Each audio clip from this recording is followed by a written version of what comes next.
For some people, religion is one of the great dividers of history. It's true that arguments about religion have caused some of the most bloody conflicts in history. Usually, though, there's a good dose of nationalism and greed thrown in there as well. Even today, though, religion does shape the behaviour and attitudes of millions of people the world over. And in some cases, it shapes the destinies of whole nations. Every major religion tries to answer questions that have puzzled human minds since the dawn of time. Questions like, what is God like? What is the meaning of life? And what happens to us when we die? Every religion gives us a worldview, a way of answering questions like, who am I? Where did I come from? And where might I be headed?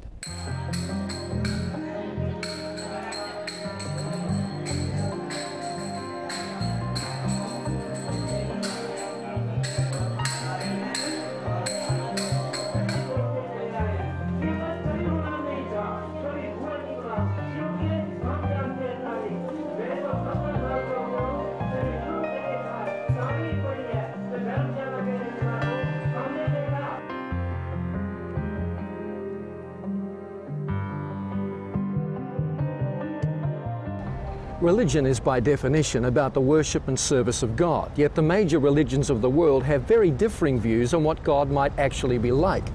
In Judaism, the religion of the Jews, God is a personal being who's revealed himself through his creation and through the scriptures. The Muslim creed says there is no God but Allah, and Muhammad is his prophet. The major feature of Allah is his justice. With Hinduism, views about God vary greatly. Some Hindus believe there are no gods. Others believe there may be 33 million of them. Most Hindus believe in a supreme God called Brahman. He's an impersonal being who has very little to do with what goes on in the material universe. In Buddhism, there are no gods as such. Gautama Buddha, the founder of this religion, never claimed to have any revelation from or about God.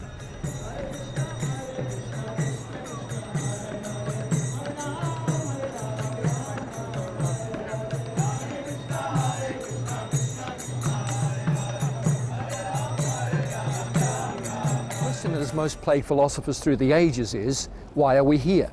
An atheist sees no purpose in life, no long-term purpose. If we came about through a cosmological accident, then everything else that happens to us must be accidental as well. We might as well just eat, drink and be merry, for very soon we will die. In the Buddhist way of thinking, life is about escaping suffering and eventually, through a process of births, deaths and rebirths, achieving nirvana. Nirvana is the state where our individual personhood is snuffed out and we are united with the great universal consciousness. We get that far by following Buddha's noble eightfold plan. With Hinduism, life is about doing more good things in life than bad things, so that your next life will be spent in a better state than this one. This is called karma. If your karma is bad, you may find yourself coming back as an animal or even a bug.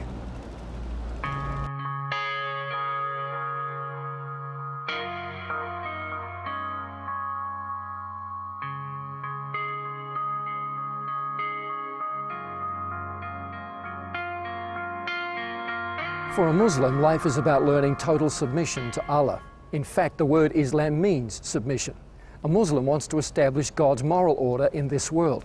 In Judaism, life is about acting responsibly toward God, toward yourself, and toward the community, and making good, ethical decisions. Whenever you try to compare world religions today, some people will accuse you of being intolerant. But what we call tolerance is often not tolerance at all. It's absurdity. We want to have our cake and eat it too. We want to accept any idea that comes along, even if those ideas totally contradict one another.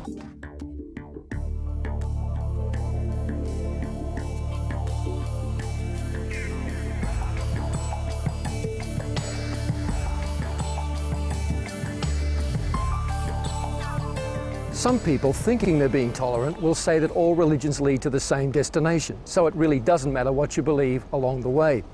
But if two religions answer the same questions in completely different ways, you can't say they're pointing in the same direction. It's like comparing two compasses. If one says that north is this way, and the other says that south is in the same direction, you know that one of them must be faulty. There are ways to test whether a religious faith is what it claims to be. You might ask, for example, how has it helped the people who've adopted it? Has it lifted them to a new level of life, socially, spiritually, or even economically? But I think the acid test of any religious faith is the person of its founder. Who does this person claim to be? And what right does he or she have to speak to me? This is where Christianity really stands apart. If you took Buddha out of Buddhism, you'd still have a religious system. If you took Muhammad out of Islam, you'd still have a religious system. But if you took Jesus out of Christianity, you'd be left with nothing at all. Jesus didn't just point the way to God, he claimed to be God in human form.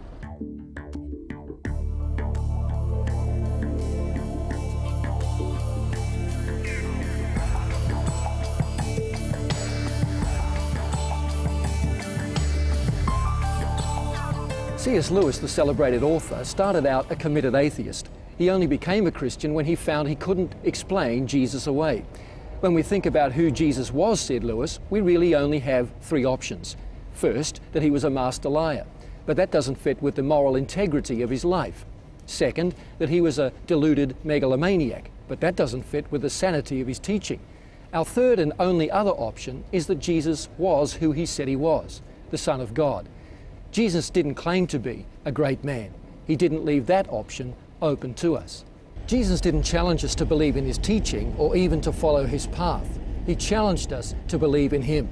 He said that believing in him was the only way a man or woman could be made right with God. Most people think of Jesus as a nice guy who wore a caftan and said some pretty amazing things. But Jesus could be downright dangerous.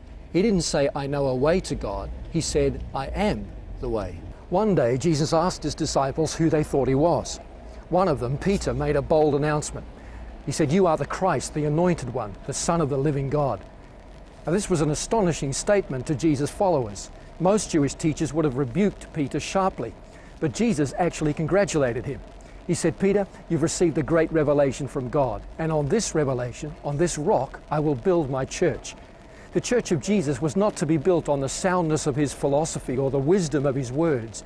It was going to be built on who he was. When the prophet Muhammad first received his revelations, he wasn't really sure they were from God. He needed to be encouraged by others. Buddha left behind his wife and young son in his quest for spiritual truth. But Jesus' unique sense of identity was with him right from the beginning of his ministry. Even as a boy of 12, he knew that he was God's son, sent on a special mission. With most religious systems, there's no proof for the teaching except the teaching itself. But Jesus claimed to be the Son of God, and he offered proof of his claims. First of all, there's the moral weight of his life. It's one thing to preach a certain lifestyle, it's another thing altogether to live it out. Nobody ever practiced what he preached as completely and consistently as Jesus did. In fact, the Bible says he was without sin, and no other religious faith makes that claim for its founder. And then there's the teaching of Jesus. Most religious leaders give us lists of instruction to live up to if we're ever going to reach the goal. But not Jesus. In fact, he did exactly the opposite. Rather than adding rules to our lives, he said, "I came to fulfill God's law on your behalf." Jesus completely fulfilled all of God's laws within his own lifetime. And when he died, he did so on my behalf, so that my moral debt could be cancelled. A core part of Jesus' teaching was his insistence that God is a father who cares about us in a very personal way. Most religions see God as a stern disciplinarian. He might show mercy, he might even show compassion, but he doesn't enter into a personal relationship with his creatures. He's too far above us for that. But Jesus said, if God cares about small birds, how much more will he care about you? Jesus talked about a God of amazing forgiveness who shows mercy where it's not really deserved. And many other religions talk about God forgiving people when they come in humble repentance. But Jesus took this a step further than anyone else had ever done.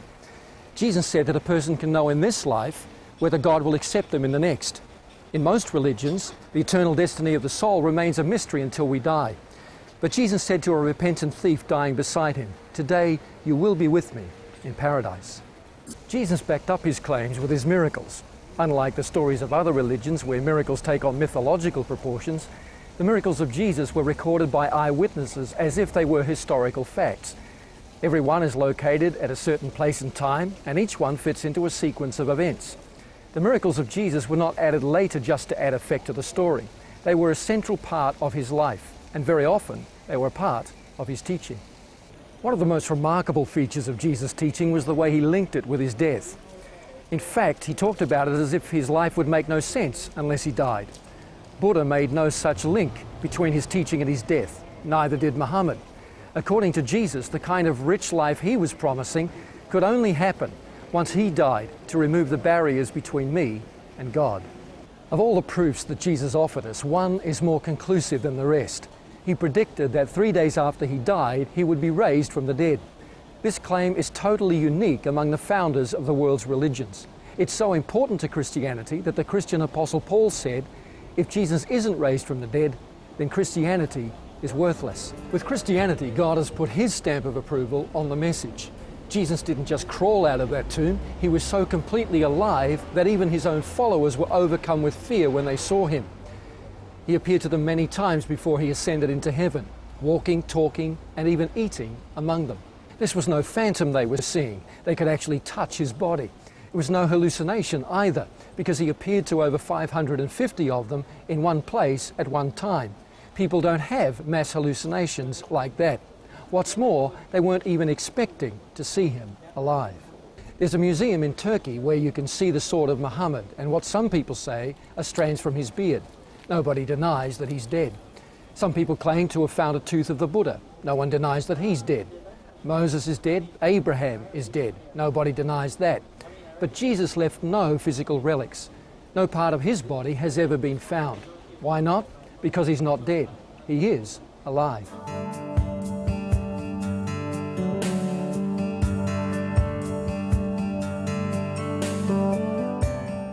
Jesus Christ is totally unique among all the founders of the world religions. He claimed that he alone was the way to God. Perhaps the greatest proof of his claims was the way he's still changing people's lives today. I don't mean changing people through the memory of his example or the wisdom of his words. I mean transforming lives to a real here and now relationship with him. Why is Christianity still by far the largest and fastest growing faith in the world? Because Jesus still heals the sick, calms troubled minds, and mends broken hearts.